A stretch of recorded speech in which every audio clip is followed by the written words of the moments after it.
Greetings and salutations, Dota fans. Welcome into this Sunday edition of the D2L Western Challenge. Lots of drama developing as we enter our next to last regular season playday for the Western Challenge, and a lot going on here with Empire and RoX.KIS. We'll break that down after we take a look at the lineups, when we take a look at the overall standings. For now, though, let's take a look at how these two teams match up man for man, beginning with RoX.KIS. Now, RoX, they have not looked the best, if we're completely honest. Their D2L schedule has been rather rough.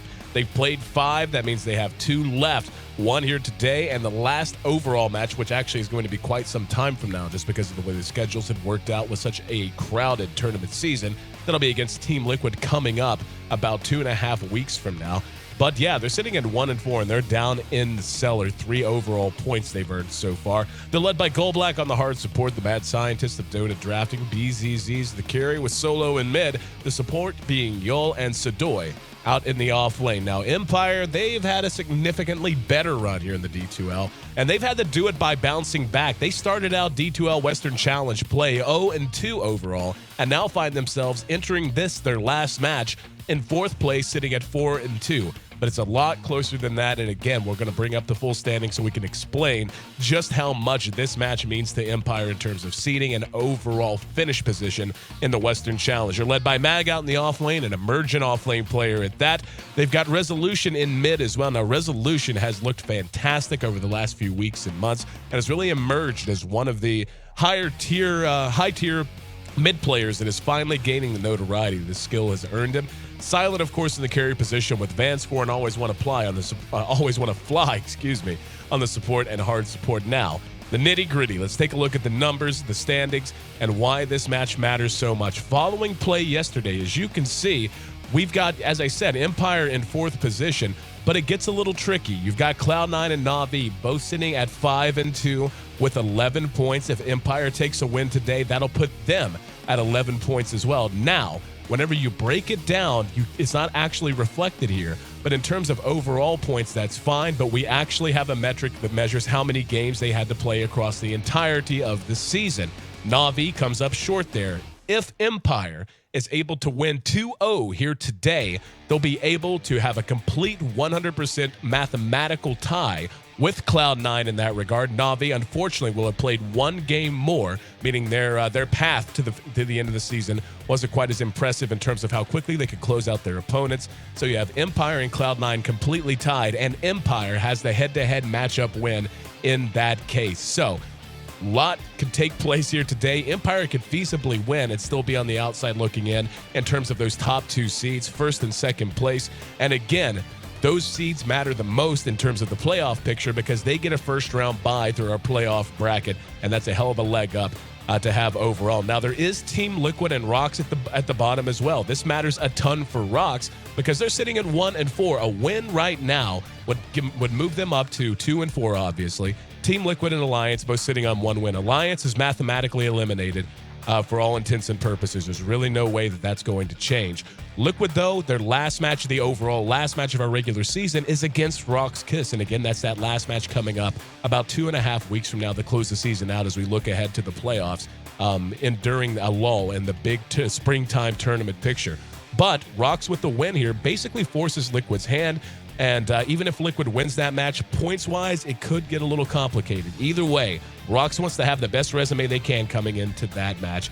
And the standings, again, just reflecting just how competitive this entire season has been across the board, top to bottom. I'm your host, Aaron A.C. Chambers. Thanks so much for being a part of the broadcast. Guys, we're live from our studio here in downtown San Francisco. Might even hear some noise coming in off the street today as there's a little festival that's taking place just outside of our offices. But stick with us. We got a lot of noise on the way. Empire versus RoX.KIS, Game 1 coming up next.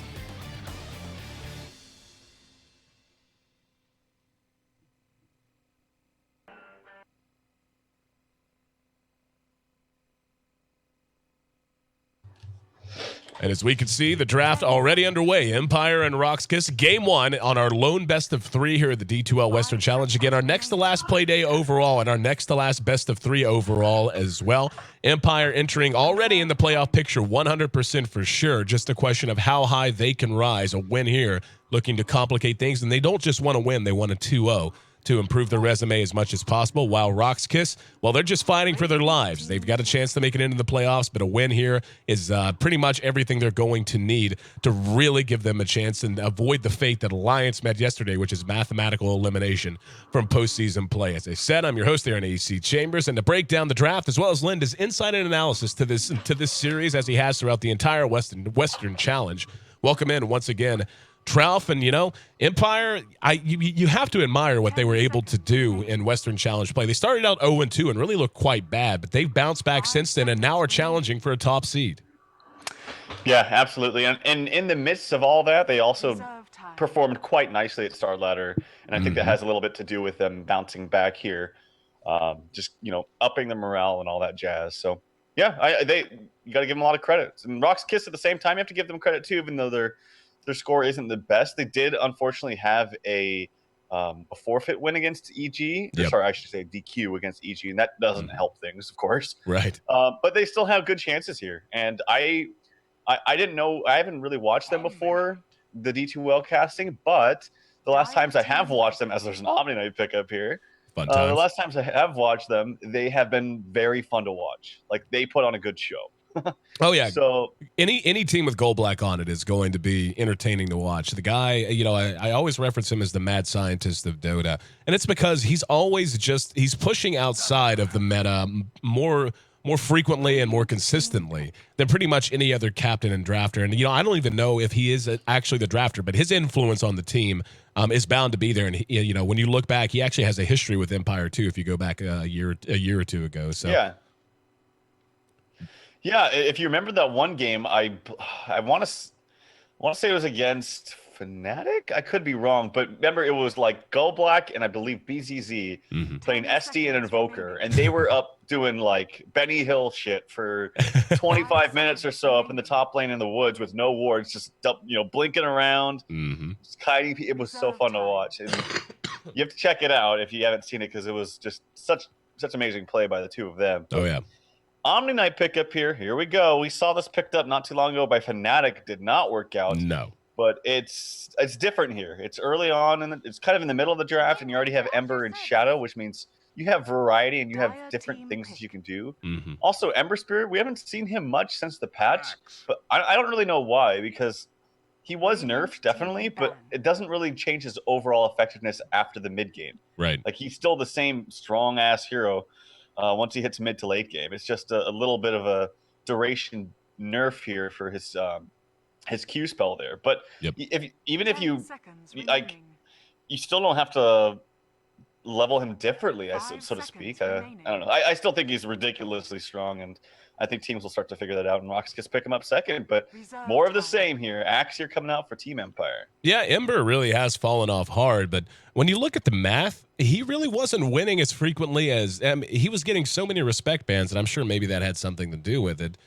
Because whenever you see a hero that's very often banned and then he's let through, I think I don't think it's out of the realm of reason to say that the teams that do let him through already have a counter in mind, because they're assuming he's going to be picked. So that can skew the numbers. But his win percentage was actually quite low towards the build up towards 6.81, and now since then it's just his usefulness early has really been nerfed a little bit, just enough to bring him down and make teams say, okay, do we really want to have to spend the time and take the chance that we can get him into gear? And especially as teams get more and more aggressive, and it does seem like teams are playing a bit more aggressive now on this patch. I'm anxious to see how he's going to end up in the overall meta as we arc towards the big end of season, for lack of a better way to put it. But I just considered like every international was a season, more or less, and as we get towards the end of this year's Dota season, where he's going to wind up. But the Omni Night pick, as you said, lots of fun there. Get to see Axe once again, and I've gotten to see a lot of him, a lot more recently at the very least. Love Bane Mirana for Team Empire as well. The Shadow Demon was snagged away by RoX. That's an excellent hero that could have fit into a picture like that. But the aggressive potential is definitely there for Empire. If they just want to try to pour it on to RoX with Bane, Dazzle, and Miranda, that is a very, very lethal tri-lane combo. Yeah, just to touch one more time on Ember, I don't think, even with the nerfs, though, that like the fundamentals of what the hero can do has changed. Right. Which is, you're extremely elusive. You have ways to get in and out of fights instantly and go back and heal with your ultimate. Like if they changed his ult to be like you have one remnant, like that would fundamentally change the hero. Or if they changed his sleight of fist so that it does half damage to heroes, like that would fundamentally change the the way the hero works. But they just nerf the duration on the Q, so you have to level it to level 4 for 3 seconds. But even then, you don't have to have it to 3 seconds. 2 is pretty good. So I don't think he's fundamentally changed. He's kind of weaker in the early game, but again, still, once you hit that mid to late game, he's pretty much the same damn hero. But, Magnus picked up here for RoX.KIS in the last position. This is another RoX.KIS, so to speak, hero. They like to run him, but I haven't seen great success with him, honestly, for RoX.KIS.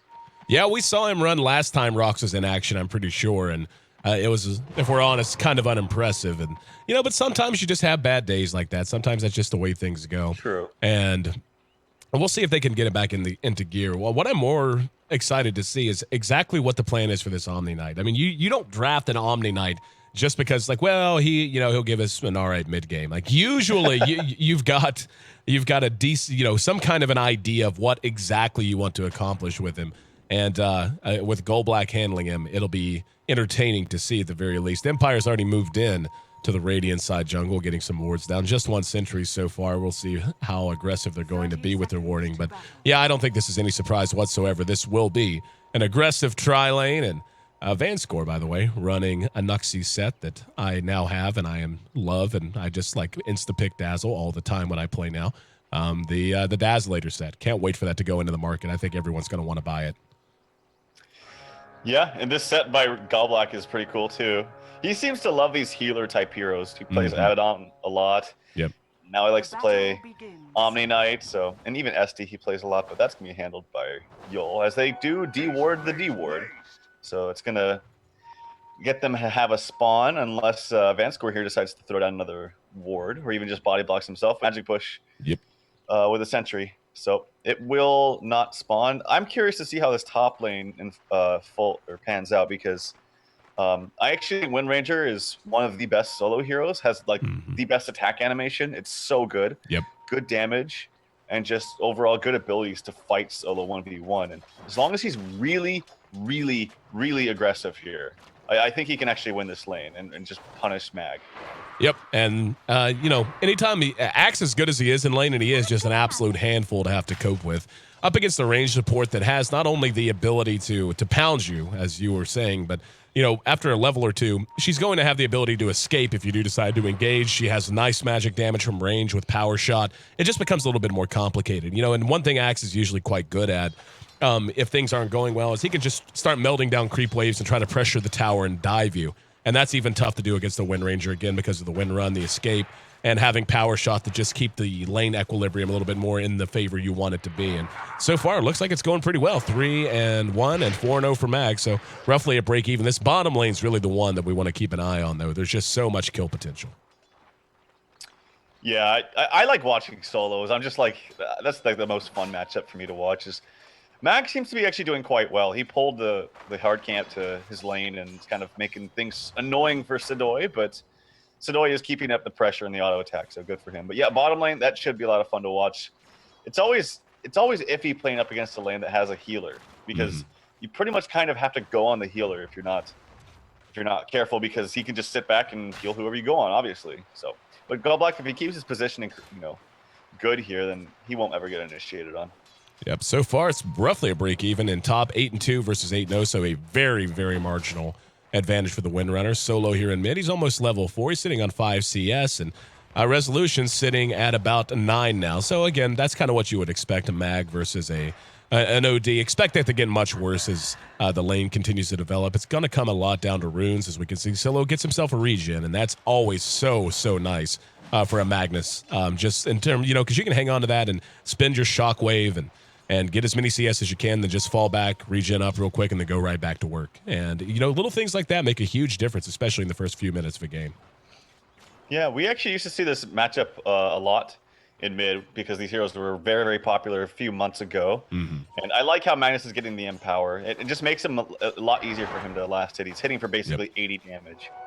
And against an OD who hits for, about 90, it's very helpful. And you can kind of stay in even CS. That is ours. And OD is a bit complicated. The Astral Imprison makes it very, very hard, as we can see, for the Shockwave to be as effective. And that's why the points, I think, are going into that Empowered. You know, it just makes so much sense. But so far, staying right there with him, as you mentioned. I do expect the OD to open up a bigger and bigger gap as he gets more and more levels. But back to top, 18 CS now for the Wind Ranger, while Mag is sitting on 16. So even this bottom lane has been relatively quiet. Taking a look at the overall farmers, Ember Spirit is being bossed around as you would expect him to. And this is just so effective out of Empire. You know, you see the Ember, you just go, that's fine, we're just going to try into you. And what are you going to do, man? Like, you have to have 3 sitting in lane.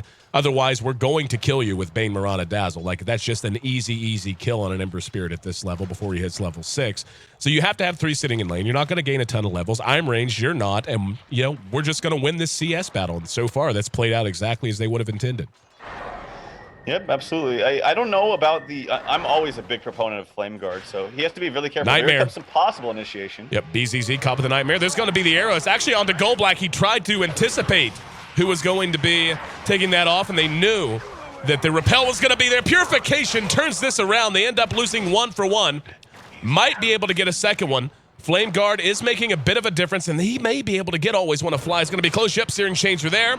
Oh, the arrow comes in right off cooldown just in time. And the Bane scurries back to his tier 1 safely. So even though First Blood went to RoX, Empire comes out overall victors, getting 2 in exchange for just the 1. Nicely played by Silent. That was really good. But it was kind of overly aggressive there by the Ember Spirit. The steering change is only 1 second now. That's one of the changes that they've made. It is now 1 second at level 1. So it doesn't do much damage, and it doesn't keep him there for very long. Initially, that was a good setup by Silent also. Like, he knew that they were just going to heal whoever they slept, so he was like, screw it, I'm just going to go arrow someone else. Yep. It was a good idea, but unfortunately, the follow-up there from RoX.KIS was really smart. They get credit for the First Blood. But, yeah, nonetheless, Silent, nice arrow, bailing out his buddy, Always Want to Fly. Yep, I love that he made that play, because it wasn't so much the heal that they were worried about, it was the repel, as we saw that go off immediately onto the Ember. And just picking the targets correctly, knowing it's like, okay, I know the Omni's not going to heal or repel himself, so all I got to do is try to go after him to try to take him out of the fight. And, yeah, it worked out. Now Solo under some pressure in mid. Here comes Always Want to Fly. Nightmare. Nope, never mind. Brain Sap, now Nightmare. And they're going to try to block his escape. He doesn't have a point in his skewer, by the way. And he's dead. Like, didn't even have to spend his ulti. They could have right-clicked him. No way to know if he had skewer or not, but he didn't. Yeah. So 3-1. Even if he did, he didn't have mana to cast it. Yeah, good point. He had so many Astrals on him. So easy peasy kill there. And Resolution, this is a hero you don't want to get out of control. And he's on his way to his Midas. So he's going to have a grand old time up here. Top lane, Sadoy doing quite well in the last hits department now. It's really pulled ahead. It's 41-8 versus Axe, who's 28-1. Mm-hmm. I want to see how he's going to end up building this Wind Ranger. I think whenever I see a solo Wind Ranger like this, it actually gets good farm. She's just so good based on her innate skill set.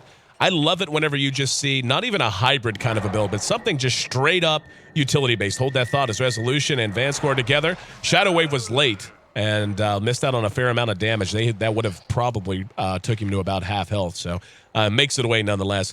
But I love just seeing, like, something like Phase, if you want, that's fine. Then rush a Mechanism or a Force Staff. Mech Force Staff on a Wind Ranger who's getting this significant amount of farm is just so good. Or if you really, really want to just shore up your damage, you can do what Loda did the last time I saw him play a Wind Ranger in this kind of a position. And just, get a Maelstrom up very, very quickly. Maelstrom, an excellent damage item for the Wind Ranger, especially with Focus Fire, the way it was reworked going back a patch or two ago. And just a lot of options with the Wind Ranger. And I'm surprised she hasn't played more than she is for the most part. And we can see Empire now moving into the jungle. Shoots the arrow. Oh, that's terrible luck for Gold Black. He got stomped by the Centaur and then caught by the arrow. Y'all taking some damage. Gold Black heals himself. Right clicks. Will be enough to bring him down, but now here comes BZZ looking for a little payback. Mags made his way over as well. Y'all being right-clicked behind. Always Want to Fly. Going to Brain Sap as they lose the Shadow Demon behind the fight. Always Want to Fly manages to Nightmare BZZ, and here comes Vanscore. Poison touches there. Always Want to Fly keeps himself alive with some help from the Shadow Wave. That's 6-1, and RoX is just getting outclassed, outmaneuvered here in these early fights. That was masterfully executed. Spreading the damage out, making the decisions. in terms of which target was important. And the fact that he managed to stay alive there, always want to fly, I mean, was just masterful. I think Goldblack felt his heal was going to heal him for a lot more. Yeah. He was very aggressive right after that. It was a really nice disruption there from Yol. Mm-hmm. And then Goldblack, he tried to get his heal off so that he could hit the soul captured the Potom, I believe, but it didn't hit. It only hit the Bane, and then it didn't heal him up for very much. And he was like, "Oh shit, I'm dead."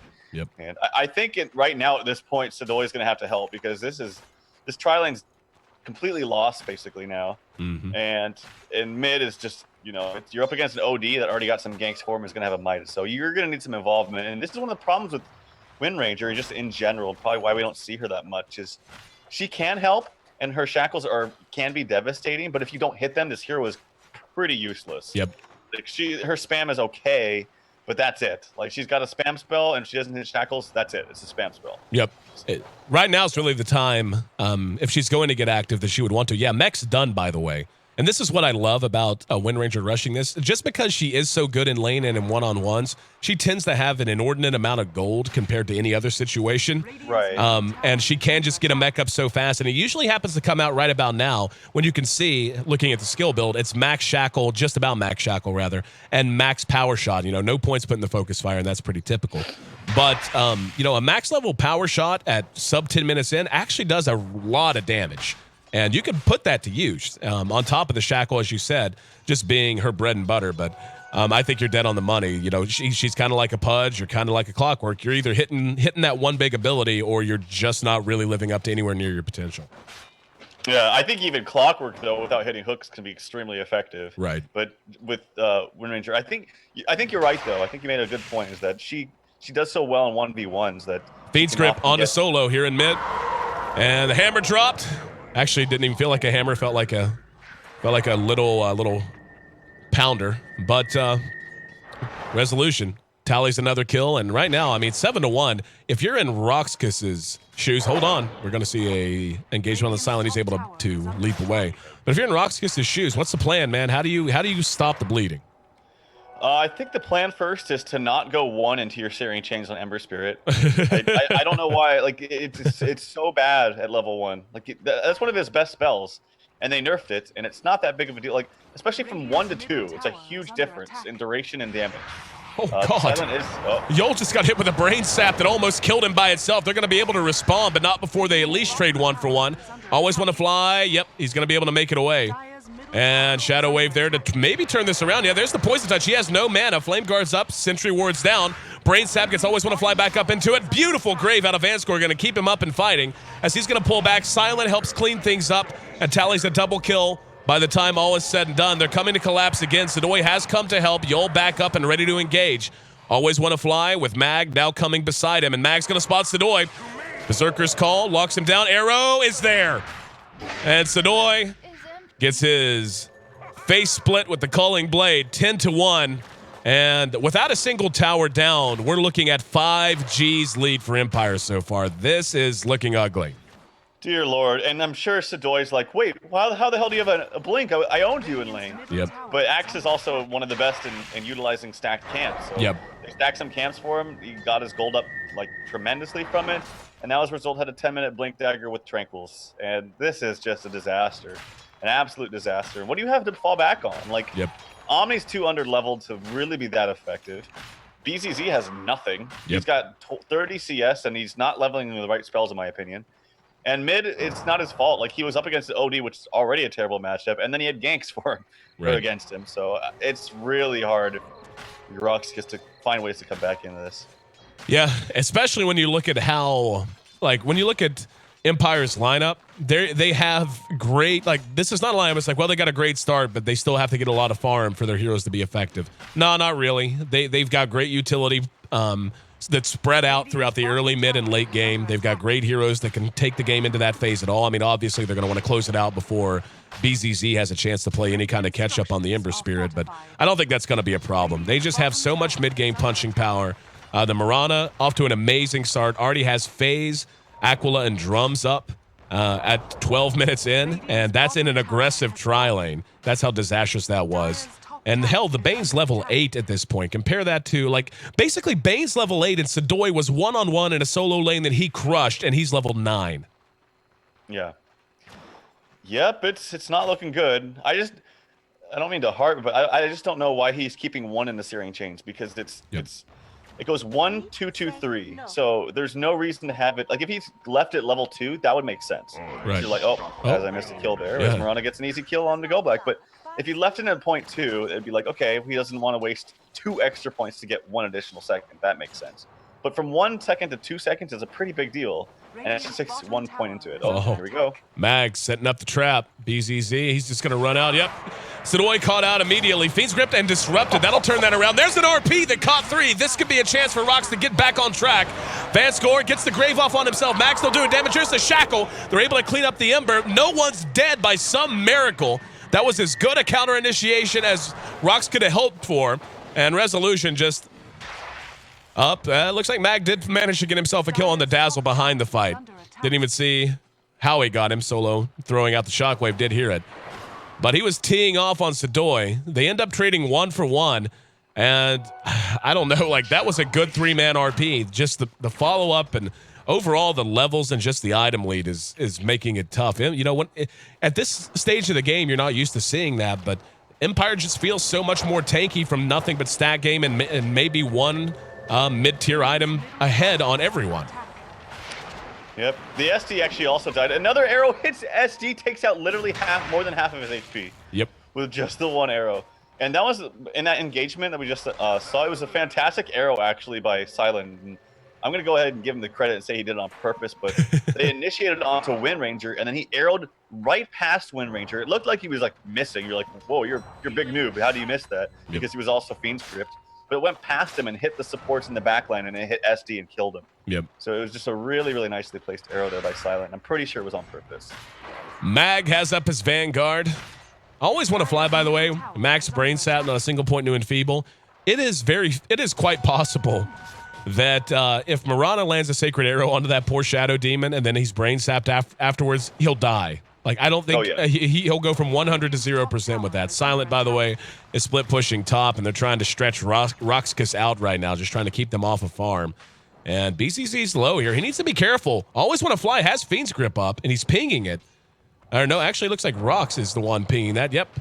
Throws out the Remnant, and it is spotted out. Always Want to Fly knows he's there. And up at top, RoX rotating up, Silent staying right in their face. And there's Mag. Goes in with the call. Y'all's going to end up dead. And Solo not in much better shape. Let's see if he can guess and shoot the arrow. And, yep, caught Solo over in the trees. And going to be able to pick on the big Magnosterus. One spin brings him down 15-2. The rich get richer. Resolution now going to bring down the tier 1. In mid, we saw tier 1 at top drop. And this is, I didn't even see what happened there. Now he's finally going to be cleaned up by RoX in exchange. But yeah, that's another death onto the Ember Spirit. And Empire just continuing to push. That's a Diffusal Blade done on Silent already. Yeah, and a good pickup against the Omni, obviously. One of the best pickups against any kind of hero. Yeah, this is, it's hard to just even theory craft how RoX just can get out of this position, let alone how they got into it. I mean, bottom lane was just a disaster. Top, it was actually okay, but then Axe went to the jungle and had stacks. And mid was obviously bad, and they also had rotations. It was really just the bottom lane. Like, the Ember wasn't able to get enough in the lane. Yep. Had, you know, his eyes got pretty big in that one engagement after the first blood, but fed off a kill that he didn't need to. And that kind of snowballed things for Empire. So Ember as a laning hero is just, I think he's a liability, man. Because, like, it's not that his skill set's bad or that he's useless or anything. It's just he needs the levels. Yeah, he does. So he's like a Shadow Fiend. He just needs the levels to really be able to put what defines the hero to use. Yeah, and I mean, their idea was to have this Mag plus Ember combination, which is really strong. But I agree with you. I think him in especially 3-on-3 situations, like, if he doesn't get those levels, he's kind of useless. And especially now with the nerf that he's had, he really needs the levels because, as I'm turning weird, never mind. He really needs the levels because he has to get past that hump to where his Q is actually effective at level 4 when it has 3 duration, or 3 seconds duration. So. Yeah, like for the hero to really feel like the hero needs to and play like the hero needs to, he really needs kind of max everything. I mean, you can talk about the merits of Flame Guard and and you know, a pure flame guard build over pure sleight of fist build. But really, he's defined by the way that he begins to play out. Once he gets up, you know, one Battle Fury, and you know, something like that begins to get up a couple of items, and once he has all of that at his disposal at once, and in a 3-on-3, he's a melee hero that feels rather squishy, if we're totally honest, and doesn't really give you a whole lot of utility. Like you said, he can give you a little bit more damage in lane if you max the flame guard, but he's not going to have much lockdown because Searing Change is under-leveled, and vice versa. So I don't know. It's tough for me to see an Ember Spirit really working out well in many situations against a professionally run aggressive tri lane, especially one with as much lethality as what Empire brought down. But Empire continuing to clear towers. Only one outer tier tower remains, and it looks like RoX won't even be able to defend it. They're already tucked up under the tier 3. Yep. I mean, it's pretty scary too if you're any team playing up against Empire, and Empire, they run the Axe all the time. That even in situations where you're up against a premium solo hero and Wind Ranger, that he gets a 10-minute Tranquil's Blink, like that's really scary. What do you do against that? Yep. I guess you have to kind of dual lane him or something. Glyph used, and looks like BZZ's coming back for what we can imagine might be the push to. Nope, they're going to pull back. I guess they're going to go try. I thought BZZ was coming back. Looks like not, and we're going to see him rimmed away as Empire retreats to clean up their own towers. Roshan should be on the menu next. Shouldn't be too hard for them to bring him down with this team, with the Dazzle and so on. But for now, I even hesitate to look. We're just at about 20 minutes in. Net worth-wise, highest on the entire side of RoX is Sadoy, and he's sitting at 6,500, which is a full 3,000 less than the Axe. Now we're going to have Mag engaging in another great arrow. Defensive disruption buys a little bit of time. Van scores there, though, and it's irrelevant as Mag makes him pay. And, yeah, I mean, I don't even know what you do at this point. I don't either. 20K. 20K advantage right now for Empire at 20 minutes in. They're on the back of a 5-man RP. That's literally the only way they can get back in this game. And even then, it's like, I mean, maybe they can with a 5-man RP. Purification does a lot of AoE damage. Yep.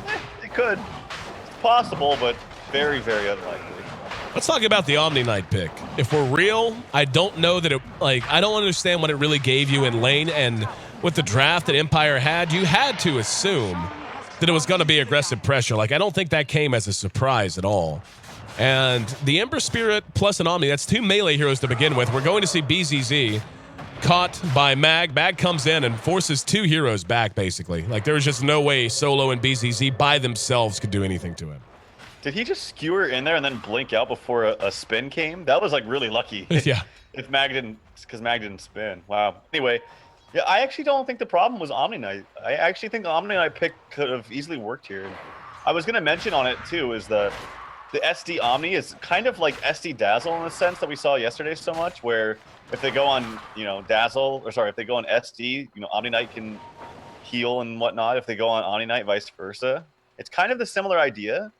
And I don't think Omni Knight was actually that bad in that tri lane. I just feel that the Ember was, it didn't work with Ember. I said, for the reasons before. He just needs his levels.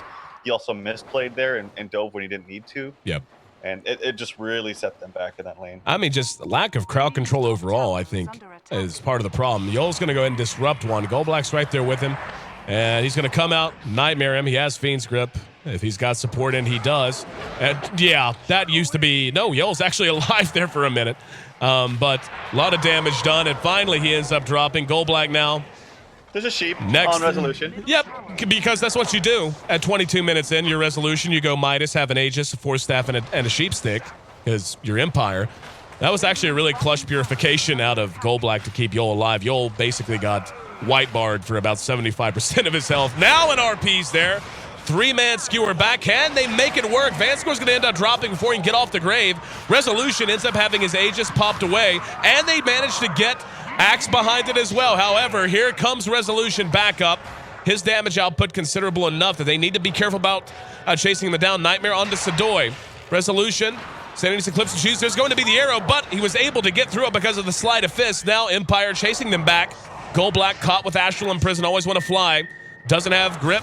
And now Guardian Angel's there, but guess what? Guardian Angel don't help against pure damage as Resolution helps clean things up. Sleight of fist at this point must feel a bit like a mosquito nipping at the shoulders of Resolution. Van scores there. Mech's off cooldown again in a moment. Arrow almost connected on BZZ. But the tier 3's down, and they should be able to get at least one set of racks. Like you said, they're living on the back of the RP. The RP helped them. That was probably as good as that fight was going to go for RoX.KIS overall. Yeah, it was. And, you know, the bottom getting the defusal is pretty much the bane, no pun intended, of Omni Knight, because you can purge both the repel and the GA. And so once he even pops the GA, you defuse him, and nope, he can't do anything, and they just destroyed him there. So yeah, as I mentioned, the RP is pretty much all they got, but if they don't have the damage to output, they were close, but the mech and the heals came out right afterwards. Yep. If they actually killed Dazzle right before he popped the mech, I actually think they maybe get 3 kills there and walk away, but nope, Dazzle almost died, but he still got the mech off plus extra heals, and was able to keep his teammates long enough to turn it around. Deso's done on BZZ. Bit too little too late, but hey, got something going for him, and he can rely on the repel to keep him magic immune. And Empire is eating a little bit of damage here, so I mean, it's not completely useless. He is pure glass cannon at this point. Lincoln's, by the way, finished up on the Murano, which is intense in and of its own self. Taking a look at the net worth, 2 heroes on the side of Empire at 14K, which is almost double the highest, the most farmed hero on the side of RoX.KIS, which is Sedoy. Now we're going to have a skewer on Mag. Help's coming. They're going to go ahead and use Moonlight Shadow. They're going to dust him and go for the kill. So, you know, right now RoX.KIS is hanging and banging as well as they possibly can. Sentry goes down. They know where they are. There's a weave coming from Van Scories. He comes in from behind. Now Mag just is, oh God, there to just blow Yol to pieces. Gold Black caught with the defusal. There's a shackle that doesn't latch. Another culling blade as he's split right down the middle. And Resolution using the Hex on the Sedoy. They're diving tier 3s. A triple kill for Mag as he fills his dunk quota and makes the fans scream. 25-5. This one should be called sometime really soon. They're going to go for a last YOLO RP, I think, as Solo's in the trees. Although he has to blink out to... Wait, or does he? No, he doesn't have to. One last YOLO RP. Here it is, AC. Can they do it? All eyes on you, Solo. All eyes on you. Make it happen, man. Oh, no, he's just going to run in. And now he's going to go in. Stay in the trees, Solo. Yep. I was keeping an eye on him because I expected him to come in from behind. And they're just going to call it. Come on, dude. I missed like 2 or 3 kills just watching you, trying to give you the cinematic cam treatment. He's going to do it. There it is. And manages to catch a couple. Skewers them back and... Oh, they didn't GG out. Canceled it. That's lame. Now I'm going to guess that's the real GG. And Empire farming the well, as you do. Resolution finishes his godlike streak with a Sanity's Eclipse. Not the way you had the day in mind. If you're RoX.KIS, at the very least, not the way you plan to start this series. An absolute, utter rout as they finish this game in sub 26 minutes. But if we're honest, this game was essentially over at about 18. I would say less than that. Yeah. I would say it was over like the 10-minute mark, just the way the lane set up. Because 10 minutes, right when Axe came down, transitioned bottom with that 10-minute blink tranquils, and got a number of kills out of it.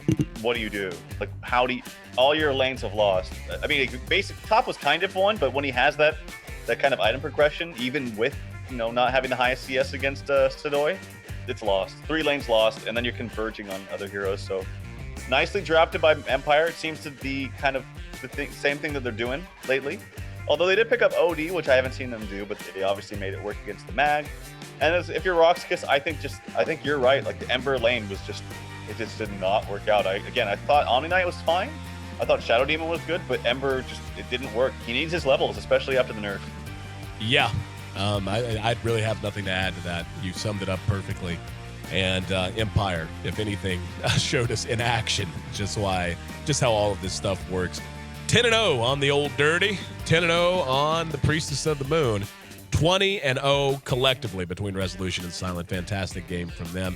And Always Wanna Fly finished up 4-1, while Mag, and out in that solo safe lane, finished 7-1 on the Axe. Looking ahead to game number 2, could end up securing Empire's fate in terms of having a top seed. We'll find out if they're up to the task. I'm your host, Aaron AC Chambers. Thanks again for being a part of the broadcast. Guys, this is going to be our last D2L Western Challenge broadcast for about 2.5 weeks. Actually, maybe even a little longer if I look at the math on it. But our very last match will be RoX.KIS versus Liquid, coming up following the International 4 qualifiers.